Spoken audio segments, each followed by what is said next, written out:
लाल बहादुर शास्त्री जी पर son of the soil पुस्तक लिखने के लिए प्रज्ञा डे सरकार और संपादक स्वप्न कुमार मुखर्जी को बधाई देता हूँ। काफी तक जुटाकर 13 अध्यायों में उन्होंने ये पुस्तक लिखी। इसमें लाल बहादुर शास्त्री स्मारक फाउंडेशन के सहयोग से कई अहम तस्वीरें छपी है जो पुस्तक को और प्रामाणिक बनाती है। सुनील जी ने इस पुस्तक में अपने पिता को अनूठी खुली चिट्ठी लिखी है जो सबको पढ़ना चाहिए। शास्त्री जी के निधन के 56 साल बाद लिखी गई इस चिट्ठी के मुद्दों का आज के दौर में अलग महत्व है। सुनील जी के लंबे राजनीतिक अनुभव की झलक उनको 2 अक्टूबर 1904 में मुगल सराय के रेलवे कॉलोनी में साधारण परिवार में जन्म लेने वाले शास्त्री जी शून्य से शिखर तक पहुंचे और भारत रत्न बने। हमारे एरिया में दक्षिण भारत में खासकर महाराष्ट्र और कर्नाटक आंध्रा में कहते हैं मूर्ति छोटी लेकिन कीर्ति बड़ी। तो कद से तो छोटे थे यानी हाइट के हिसाब से, लेकिन उनकी कीर्ति सारी दुनिया में और देश में थी। तो इसीलिए मैं यही कहूँ मूर्ति छोटी और कीर्ति बड़ी।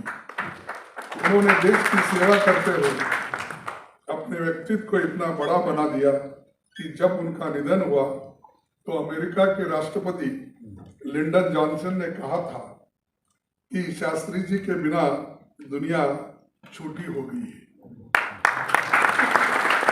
शास्त्री जी जातिवाद के खिलाफ थे और छात्र जीवन से ही पारिवारिक श्रीवास्तव उपनाम था उनका। अब शास्त्री बन गए इन्हों भी, लेकिन उनका असली सरनेम था श्रीवास्तव। काशी विद्यापीठ से शास्त्री बनने के बाद केवल शास्त्री लिखना आरंभ किया। शादी भी दहेज रहित की, तो इसीलिए अभी कुछ नहीं है उनके पास। बौद्ध दर्शन शास्त्री जी का प्रिय विषय था। वो अपने मित्रों परिवारजनों को भगवान बुद्ध के सिखाए पाठ के बारे में बताते थे। वे बताते थे कि जब अपने जीवन की राह अंधेरी हो तो खुद अपना दीपक बनो, यानी अपदीपो भव, ये उनका कहना था और अपने किताब में भी इसका उन्होंने उल्लेख किया है।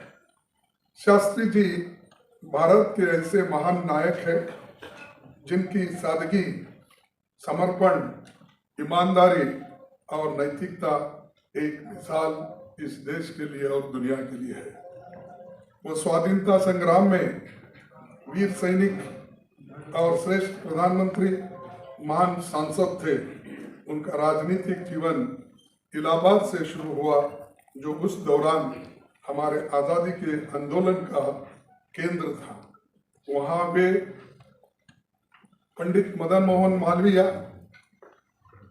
जवाहरलाल नेहरू, राजश्री टंडन और जैसे तमाम दिग्गजों के संपर्क में वो आए और आज़ादी के आंदोलन में करीब 9 साल जेल में रहे। जेल यात्रा के दौरान नेहरू जी की तरह उन्होंने बहुत कुछ पढ़ा लिखा जेल में रहते हुए।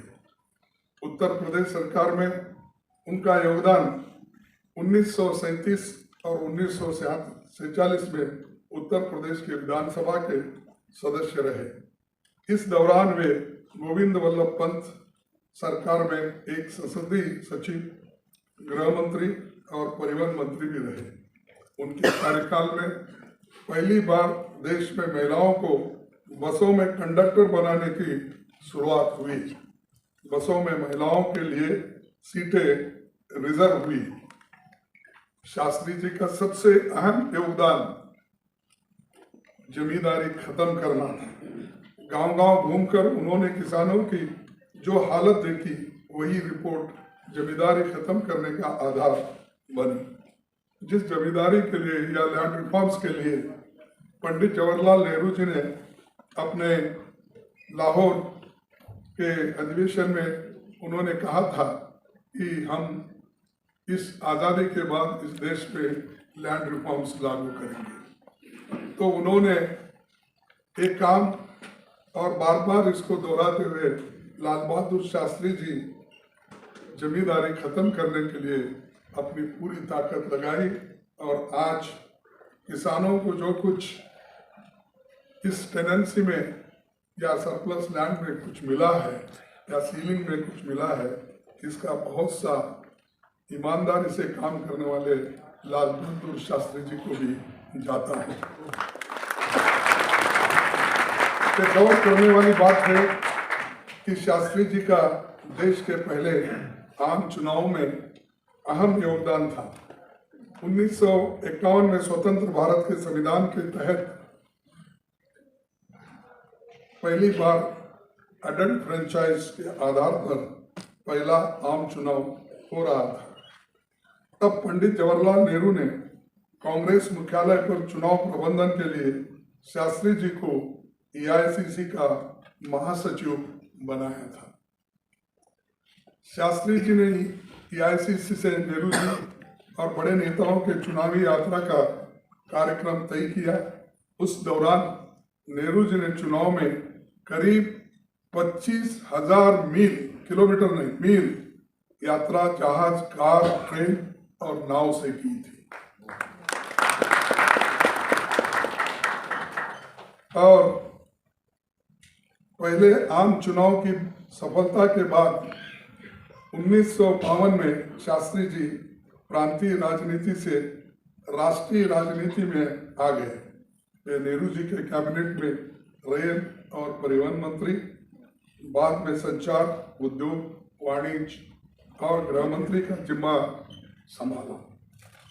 शास्त्री जी जिस विभाग में रहे, अपने कामकाज से गहरी छाप उन्होंने छोड़ी है। रेल मंत्रालय पर शास्त्री जी की गहरी छाप आज भी है। आज़ाद भारत में बजट और दूसरे दस्तावेज हिंदी में रखने का सिलसिला भी शुरू किया। शास्त्री जी के रेल मंत्री के काल में जनता गाड़ियां शुरू हुई, रेलवे से थर्ड क्लास खत्म हुआ और विभागीय कैटरिंग सेवा आरंभ की। पहले first class, second class, third class होता था, लेकिन शास्त्री जी ने निकाला और जनता रेल में सबको बराबर एक ही इससे चलने का हुआ। और एक काम उन्होंने किया, ये बहुत बड़ा अचीवमेंट उस वक्त हुआ। और जो एक कस्टमर को जो थोड़ी डिफिकल्टी होती थी, वही ये सेकेंड क्लास है या थर्ड क्लास है, तब उन्होंने इसको निकाल के बराबरी कर दी। शास्त्री जी के प्रधानमंत्री काल में हरित क्रांति का आधार तैयार हुआ। अनाज में आत्मनिर्भरता हासिल करने की दिशा में अहम कदम उठाए और शास्त्री जी ने नेशनल डायरी डेवलपमेंट खड़ा कर दुग्ध क्रांति की भी बुनियाद मजबूत की। इस दौरान अन्न की भी भारी कमी थी। शास्त्री जी ने सप्ताह में एक शाम अन्न त्यागने की अपील की, लेकिन इसकी शुरुआत उन्होंने अपने घर से की। सुनील जी की मां ललिता शास्त्री जी ने तो जीवन भर इस व्रत का पालन किया। और हम भी स्टूडेंट थे, तो ये घोषणा जब हो गई, हमको भी घर में सोमवार के दिन खाना नहीं मिलता था। सोमवार डे उन्होंने फिक्स किया था, यानी एक दिन का खाना छोड़ना शाम का। तो खासकर ज़्यादा लोग पहले ही हम गरीबी से आए थे और दूसरी मार इससे गिरी कि शाम में खाना नहीं, तो मजबूरन हमको भी वो पालना पड़ा। लेकिन देश में जंग चल रहा था, अन्न की कमी थी, दूध की कमी थी, सारे चीज़ों की कमी थी, शस्त्र की कमी थी। तो उस वक्त देश को बनाने के लिए उन्होंने ये कहा था, तो सभी लोगों ने पालन किया। यहाँ तक कि मेरे गुलबर्ग जिले में एक आदमी ने कम से कम 100 किलो सोना अपना डोनेशन दिया इस इंडिया पाकिस्तान वार। तो उसका नाम है चिंचोली कर। तो जब वो चंदा उस वक्त बहुत घूम के लोग वार के लिए करते थे, और यही परेशानी भी जो थी, उस परेशानी को दूर करने के लिए सभी लोग इस काम पे लगे हुए थे।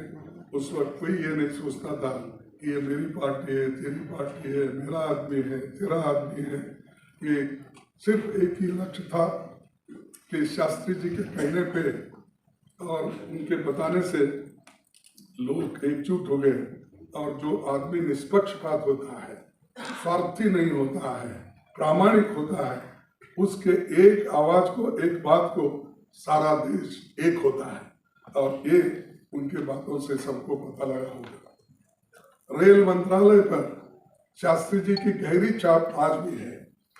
आज भारत में ये जो बजट बना रहे हैं, वो तो पहले यही हम लोग बनाते थे। मैं भी थोड़े दिन रेल मंत्री रहा, लेकिन आज तो ये बजट ही गायब हो गया रेलवे का। पूरा सब कुछ एक ही आदमी के कंट्रोल में है। वो रिमोट मुझे बोल रहे थे वो, और बेलगाम में जब चुनावी प्रचार के लिए मोदी जी गए थे, मैं नाम नहीं लेना चाहता था, लेकिन क्या करूं, मुसीबत जब आती है तब तो बोलना ही पड़ता है। तो मुसीबत क्यों आई, तो इसलिए आई, मुझे बोलना पड़ता है। तो बेलगाम में उन्होंने कहा था कि खड़गे जी तो कांग्रेस के अध्यक्ष बने, लेकिन उनका रिमोट कंट्रोल किसी और जगह है, उन्होंने कहा बेलगाम में। और ये भी उन्होंने कहा, तो खड़गे जी तो बहुत अच्छे हैं, सीनियर लीडर है, हम उनकी इज्जत करते हैं, लेकिन उनको छतरी का लाभ नहीं मिला। ये बात उन्होंने कही, छोटी सी बात। अरे मेरे ऊपर तो, मेरे सर के ऊपर गांधी टोपी थी, और जब गांधी टोपी और शास्त्री जी की टोपी रहती है तो मुझे और किसी की जरूरत ही नहीं थी। और हमारे जो नेता थे उनके ऊपर सफेद छतरी थी, लेकिन हमेशा जो हमारे मोदी साहब हैं, उनके सर के ऊपर हमेशा काली छतरी रहती, और काली छतरी के नीचे सब काले धंधे करने वाले लोग रहते हैं। अब मैं सफेद टोपी पहनता हूँ, मेरे साथ सब सफेद वाले रहते हैं। जो मेहनती है, और मेरे नेता ऐसे ही है, चाहे गांधी हो, नेहरू हो, शास्त्री हो, सभी लोग सफेद वाले हैं। ये तो काले टोपी वाले भी है और काले छतरी वाले भी है। तो मुझे तो उन्होंने ऐसा कहा, लेकिन उसका जवाब देना पड़ा मुझे। ठीक है भाई, मेरा तो रिमोट कंट्रोल कहीं और होगा, नड्डा का रिमोट कंट्रोल कहाँ है? मैं भी कांग्रेस प्रेसिडेंट हूँ, वो भी बीजेपी के प्रेसिडेंट है, तो उनका रिमोट कंट्रोल किनके पास है बताइए, फिर मैं बताऊंगा मेरा रिमोट कंट्रोल। तो ऐसी छोटी छोटी बातें जो एक प्राइम मिनिस्टर को शोभा नहीं देता, ऐसे छोटे बातों से किसको दुख होता है ये भी वो नहीं सोचते। अपनी बात रखने का एक ही सोचते हैं, कोई सीरियसली नहीं। इसीलिए सीरियसनेस क्या है, देश के लिए कौन सी बात बोलना, कौन सा नहीं बोलना, और लोग तोल मोल के अगर बोले तो प्राइम मिनिस्टर की इज्जत करते थे। तो शास्त्री जी कभी ऐसी छोटी बातें अपने जीवन में ना बोला, ना बोलने की कोशिश की, कभी इसके बारे में रत्ती भर भी देश उनके पास नहीं था। तो आज मिनट मिनट को ये बोलते रहते हैं। तो इसीलिए मैं छोड़ देता हूं उनको, माफ कर देता हूं, फिर आगे चलता। रेल मंत्रालय पर शास्त्री जी की ये जो छाप थी, तो उसके बाद उन्होंने एक शुरुआत, हमारी जो पत्रिका थी, जो अपना खासकर एक वीकली, उस पत्रिका को चलाने में भी उन्होंने 1952 में शुरू किए सो उसको उन्होंने चलाया। फिर बाद में आज श्रीमती सोनिया गांधी जी संदेश नाम के पत्रिका को भी वो चला रहे हैं। और शास्त्री जी आज़ाद भारत के पहले ऐसे मंत्री थे जिन्होंने किसी विभाग की लापरवाही और असफलता के लिए उसके मंत्री की संवैधानिक जिम्मेदारी का परंपरा को स्थापित किया। और 23 नवंबर 1956 को जब दक्षिण भारत में अरियालूर रेल दुर्घटना हुई और टुटीकोरन एक्सप्रेस में 156 यात्री मारे गए, तो इसकी नैतिक जिम्मेदारी लेते हुए शास्त्री जी ने रेल मंत्री पद से इस्तीफा दे दिया। यहाँ पर तो मिनिस्टर के बच्चे किसानों को कुचल देते हैं, जान लेते हैं, फिर भी राजीनामा तो छोड़िए, बाकी का एक गलत हुआ ये बात वो भी नहीं बोलते हैं। और प्रधानमंत्री तो उधर बोलते ही नहीं, वो चुप्पी साथ हैं। कभी उन्होंने दुख प्रकट नहीं किया। अभी नहीं, जब बहुत बड़ा दंगा हुआ था अहमदाबाद में, उस वक्त भी उन्होंने यही कहा था, भाई जब कोई ड्राइवर एक्सीडेंट करता है उसके नीचे अगर कोई कुत्ते का पिल्ला आता है, सुने नहीं आप? नहीं सुने? कुत्ते का पिल्ला आता है, दुख तो जरूर होता है। हजारों लोग मरने के बाद ये उनका रिएक्शन, ये मानवतावाद, ये इंसानियत, तो ऐसे लोग भी हैं। और एक तरफ एक्सीडेंट किसी ड्राइवर ने किया, गलती उसकी थी, लेकिन शास्त्री जी ने अपने पद से राजीनामा देकर ये बता दिया कि मेरे वजह से ये फर्क है कांग्रेस में, कांग्रेस के नेताओं में और आज के नेताओं में। और पंडित नेहरू जी ने संसद में कहा था, जो कुछ हुआ शास्त्री जी इसके लिए जिम्मेदार नहीं है। फिर भी उन्होंने शास्त्री जी का इस्तीफा इसलिए स्वीकार किया क्योंकि इससे मर्यादा की एक मिसाल उन्होंने कायम की है। ये जवाहरलाल नेहरू के बातें थी।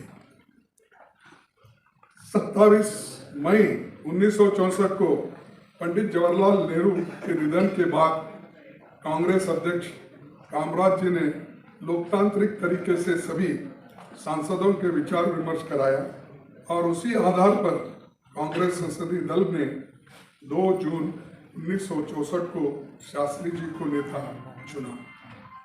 शास्त्री जी 9 जून 1964 को भारत के दूसरे प्रधान बने। उनका कार्यकाल 18-19 महीने रहा, लेकिन इतिहास में वे अमर रहे। नेहरू जी के बाद उत्तराधिकारी के सवालों पर बहुत से सवाल खड़े हुए थे। जब वे प्रधानमंत्री बने तो उनके सामने अनेक कठिनाइयां थी। बहुत से विद्वानों को आशंका थी कि नेहरू जी ने जो लोकतंत्र खड़ा किया वो भी खतरे में पड़ सकता है, लेकिन शास्त्री जी ने सहमति के आधार पर शासन चलाते हुए उसे मजबूत किया।